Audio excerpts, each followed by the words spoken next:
Olá, meus queridos alunos, tudo bem com vocês? Aqui quem está falando é o professor Danilo. Vamos para mais uma aula na modalidade online. A aula desta feita destinada especificamente aos alunos dos quartos anos A e B da AMs, noturno, período noturno, mas você que veio aqui para assistir a aula e não pertence a essas turmas, não tem problema, sinta-se à vontade, é sempre um prazer ter você aqui comigo, beleza?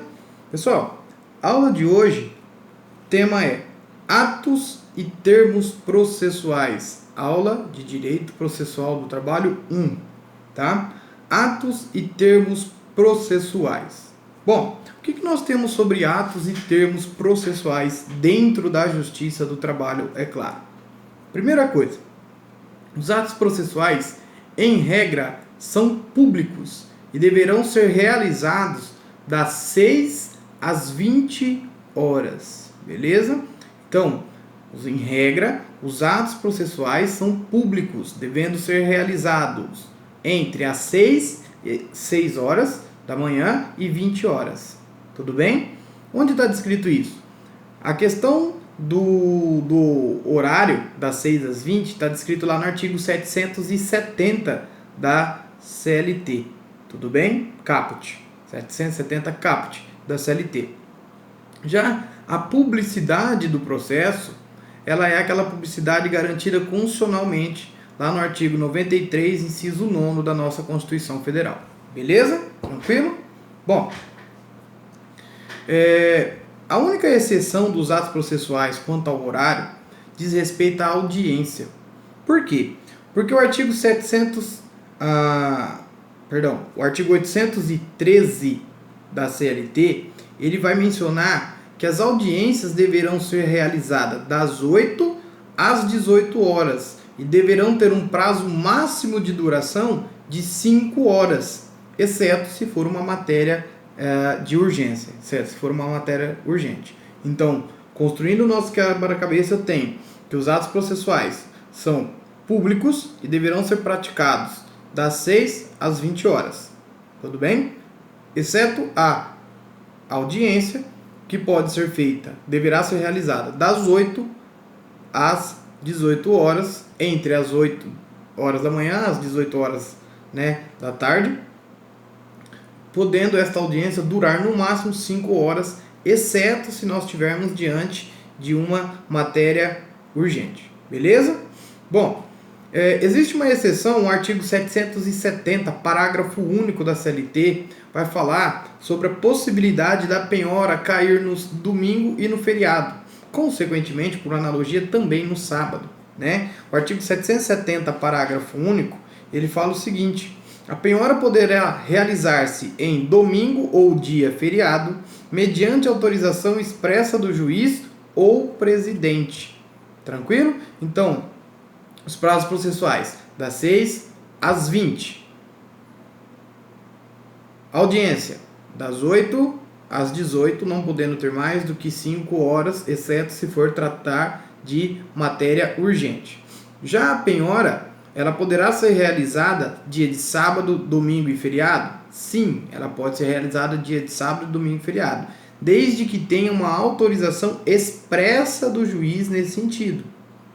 Então vamos imaginar, a empresa que eu estou tentando penhorar os bens é uma empresa de transporte. E aí os caminhões dela só voltam ao pátio no dia de domingo. Eles rodam de segunda a sábado e aí só voltam no dia de domingo. Então eu faço lá o pedido para o juiz requerendo a penhora dos caminhões, bem como que ela seja efetivada no domingo, uma vez que é este o dia em que está lá, que os caminhões, os veículos delas estarão lá. O juiz vai dar um despacho falando que defere a penhora para ir autorizando ela a ser feita no sábado, domingo ou feriado, nos termos do artigo 770, parágrafo único da CLT. Lembrando, no artigo 770, parágrafo único da CLT, ele fala de domingo e feriado. O sábado ele vai ser interpretado por uma analogia. Tranquilo? Beleza? Bom, outra coisa importante é que quando nós estamos falando de direito processual do trabalho, a questão da citação e da notificação, ela deixa de ter este nome de citação e de intimação. Ela tem um único nome, que é o termo de notificação. Então a parte não é intimada, a parte não é citada, a parte ela é notificada, conforme descreve o artigo 841 da CLT. Tranquilo? Então, Danilo, mas e se eu falar intimado ou se eu falar citado, tá errado? Olha, o que a letra de lei CLT, lá no artigo 841, fala é da notificação. É claro que quando você fala que ele foi intimado ou citado, a gente vai entender o recado que foi passado para nós. Mas o correto é utilizarmos o termo notificação. Tranquilo? E aí, nós temos 4 questões importantes aí, que vale a pena a gente falar sobre os atos e termos processuais. Primeiro, a citação, entre aspas, né, citação, a notificação do reclamado é para comparecer em audiência e não para apresentar defesa. Tudo bem? Então veja, quando o reclamado ele é notificado, ele não é notificado para apresentar contestação. Tudo bem? Ele não se aplica o disposto lá no 335 do CPC. Não é aplicável à Justiça do Trabalho. O artigo 335 fala: o réu poderá oferecer contestação por petição no prazo de 15 dias, cujo termo inicial será a data, 2 pontos. E aí ele vai lá e traz. Isso daí não é aplicável à Justiça do Trabalho. Tudo bem? Quando a parte ela é notificada, ela não é notificada para apresentar a contestação. Ela é notificada para comparecer em audiência e, em audiência, apresentar a sua defesa, podendo esta defesa, caso a parte queira, ser apresentada por peticionamento eletrônico. Tudo bem? Então, teoricamente, o que isso implica? Vamos imaginar, no processo civil, quando a parte é citada, ela tem 15 dias para contestar. No processo do trabalho, quando a parte ela é notificada, ela vai ser notificada para comparecer uma audiência e lá na audiência apresentar a defesa. Isso quer dizer o seguinte: vamos imaginar que eu sou notificado numa ação trabalhista contra mim para eu comparecer numa audiência designada lá para o dia 30 de outubro de 2020. Não sei nem se é um dia útil, mas vamos considerar que seja um dia útil. Tá? Então, eu sou intimado, notificado, aliás, para comparecer numa audiência trabalhista, onde eu sou reclamado no dia 30 de outubro de 2020. Qual é o prazo para eu apresentar a contestação? 30 de outubro de 2020. Ou seja, eu vou apresentar a minha contestação em audiência. Ou, caso eu queira, eu posso apresentar por escrito? Posso apresentar por escrito. E qual é o prazo? O prazo é o mesmo prazo, ou seja, até a data da audiência. Então, se eu quiser fazer a contestação em 5, 10, 15, 20, 30 dias, eu faço. Mas o meu limite é a data da audiência. Tranquilo? Bom, na letra B aí do material de apoio de vocês, a outra questão importante diz respeito ao prazo de 5 dias entre a notificação e a realização da audiência. Se for antes, você deve alegar a falta de prazo mínimo. Pessoal, veja bem. O prazo para contestação é até a data da audiência, certo? Ou seja, você vai apresentar a contestação, teoricamente, na audiência, ou via oral, né? Ou você pode protocolar, por meio do peticionamento eletrônico, a sua contestação até a data da audiência. Isso daí tá tranquilo para vocês? O que eu quero que vocês entendam é, entre a data da notificação e a data da audiência deve ter um prazo mínimo de 5 dias úteis. Tudo bem? Então, se eu for intimado no dia 10, eu não posso ir para uma audiência no dia 13. Eu tenho que ter um prazo de 5 dias entre o dia que eu recebo a notificação e o dia que eu tenho que ir para a audiência. Danilo, mas então se eu receber uma notificação hoje para ir para uma audiência daqui 2 dias, como é que eu faço? Eu não vou para a audiência? Não, você deve ir para a audiência sim. Não é isso que eu estou falando. Tá? Quando você recebe uma notificação no prazo mínimo, né, com prazo menor que 5 dias, Não quer dizer que você não tenha que ir na audiência. Você tem que ir na audiência. Só que chegar lá na audiência, você não vai apresentar a sua contestação. Você vai falar, olha, eu recebi a contestação, a notificação tal dia, e eu não tive 5 dias de tempo. Então eu quero que redesigne a audiência para uma nova data. Tudo bem? Então, primeiro, ninguém é citado para apresentar contestação. A pessoa é citada para comparecer em audiência e lá apresentar a sua contestação. Nada impede dela poder apresentar a contestação por meio de peticionamento eletrônico. Qual é o prazo? Data da audiência. Ok. Entre a notificação e a data da audiência, prazo mínimo de 5 dias. Se eu não tiver este prazo mínimo de 5 dias, o que eu devo fazer? Eu vou na audiência da mesma forma. A diferença é, eu não vou apresentar a contestação, vou chegar lá e vou explicar, olha, conforme se verifica no documento tal, eu fui intimado tal dia, a audiência é hoje, eu não tive esses 5 dias, eu requeiro que seja redesignada esta audiência. Ou seja, eu quero que marque essa audiência numa nova data para que eu tenha tempo de preparar a minha defesa. Beleza? Outra coisa, a regra da notificação dentro da Justiça do Trabalho é a notificação postal, nos termos do artigo 841, parágrafo 1º da CLT, tá? E aí é importante nós mencionarmos uma súmula que já foi cobrada na OAB, se eu não me engano, umas 2 ou 3 vezes, que é a súmula 16. Tendo em vista que a notificação ela é via postagem, via de regra, feita de forma feita pelo correio, aliás, qual é o prazo que eu considero recebida a notificação? A súmula 16, ela fala o seguinte: presume-se recebida a notificação 48 horas após a sua postagem.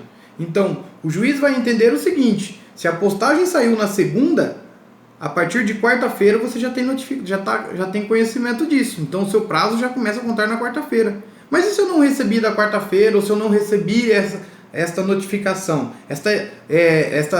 Aconteceu alguma coisa de forma que eu não recebi, a notificação teve uma irregularidade, ou ela nem chegou a mim.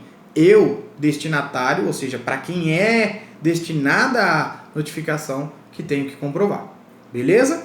Bom, importante nós mencionarmos ainda, as pessoas jurídicas de direito público têm o prazo em quádruplo para contestar e em dobro para recorrer. Artigo 1º, inciso 2º e 3º do Decreto-Lei 779 de 69. Danilo, mas você falou que a contestação tem que ser em audiência, então como é que vai contar o prazo em quádruplo? Simples. Se a contestação for escrito, por óbvio, o prazo é até a data da audiência. Mas se um desses órgãos resolve fazer a contestação de forma oral, a contestação de forma oral ela tem um prazo de 20 minutos. Então ela vai ter o prazo de 80 minutos, ou seja, 1h20. Tranquilo? Princípio da oralidade, maior atos processuais feitos de forma oral, celeridade processual. Beleza?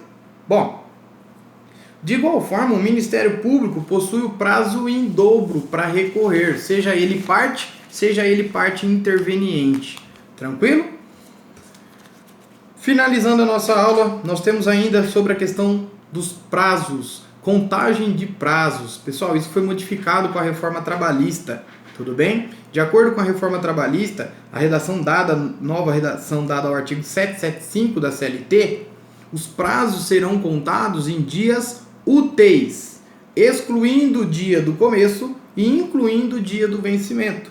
Ou seja, se eu fui intimado hoje, o prazo começa a contar amanhã, desde que amanhã seja um dia útil.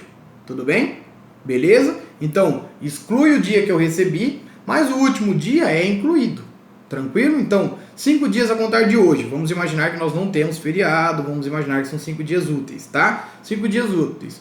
Hoje é uma quinta-feira, então eu tenho sexta, segunda, terça, quarta, quinta. Meu prazo acaba na quinta-feira. Beleza? Fui intimado na quinta. Não conta esta quinta. Então eu vou começar a contar a partir de sexta. Sexta, segunda, terça, quarta, quinta-feira da outra semana. Beleza? Tranquilo? Bom, os prazos podem ser prorrogados quando o juiz entender necessário ou em caso de força maior. É o que está acontecendo hoje, né? O artigo 775, parágrafo 1º, está tendo a sua aplicação. Hoje nós estamos diante de uma pandemia do coronavírus e em razão desta força maior, existe a possibilidade do juiz prorrogar os prazos, beleza? Interessante ainda, foi incluída o artigo 775A da CLT. O artigo 775A da CLT, ele traz sobre a suspensão dos prazos entre os dias 20 de dezembro e 20 de janeiro do ano seguinte, é o que a gente chama de recesso forense. O artigo 775A menciona: suspende-se o curso do prazo processual nos dias compreendidos entre 20 de dezembro e 20 de janeiro, inclusive, ou seja, o prazo vai começar a contar a partir do dia 21 de janeiro, e isso se for um dia útil, tudo bem? Então, prazo suspende dia 20 já não tem mais expediente. O último expediente é o dia 19 de dezembro, a partir do dia 20 está suspenso. E fica suspenso até o dia 20 de janeiro, ou seja, o prazo vai voltar a contar a partir do dia 21, beleza? O dia 20 de janeiro é incluído nesta suspensão, beleza? Bom, em que pese existir esta suspensão dos prazos, não quer dizer que a vara do trabalho, o tribunal regional ou o TST vai fechar, não. Os membros da Justiça do Trabalho, de acordo com o artigo 775A, parágrafo 1º, continuarão trabalhando normalmente, a não ser que eles estejam de férias. Mas se eles não estiverem de férias, eles continuarão trabalhando normalmente. A diferença é, durante este período, além dos prazos estarem suspensos, não poderão ser realizadas audiências e julgamentos. Beleza? Por fim, nós temos duas súmulas muito importantes quanto à questão de intimação, pessoal. A primeira súmula que nós vimos é justamente a súmula número 1. A súmula número 1 fala que se a intimação se der na sexta, o prazo se inicia na segunda. Então, se eu estou hoje, sexta-feira, ok, fui intimado hoje, 5 dias. Sexta-feira eu fui intimado, o prazo começa a contar na segunda-feira.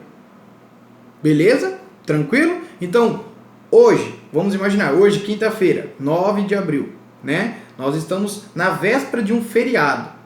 Amanhã, dia 10, feriado, sexta-feira. Fui intimado hoje na quinta. Sexta-feira é feriado, eu começo a contar na segunda-feira. Beleza? Tranquilo? Então, se eu for intimado sexta-feira, o prazo começa a contar na segunda. Já a súmula 262, ela menciona sobre a intimação, quando a intimação se der no sábado.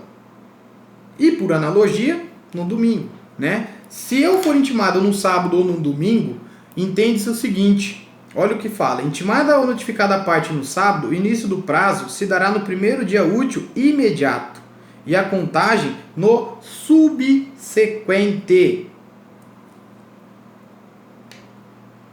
O que isso quer dizer, pessoal? Se eu for intimado, vamos imaginar, no sábado, entende-se que esta intimação foi... o início do prazo vai começar a dar na segunda e a contagem dele na terça. Tudo bem? Então, se eu for intimado no sábado, consequentemente num domingo, ou, por exemplo, se eu for intimado amanhã, sexta-feira, feriado, sou intimado. Na sexta-feira eu sou intimado. Ok, feriado. Então, entende-se que eu fui intimado na segunda, meu prazo começa a contar a partir de terça. Beleza? Então, súmula 1, sou intimado na sexta, prazo começa a contar na segunda. Súmula 262, sou intimado no sábado ou domingo, que seja. Considera-se como o primeiro dia útil a segunda-feira e o prazo começa a contar na terça.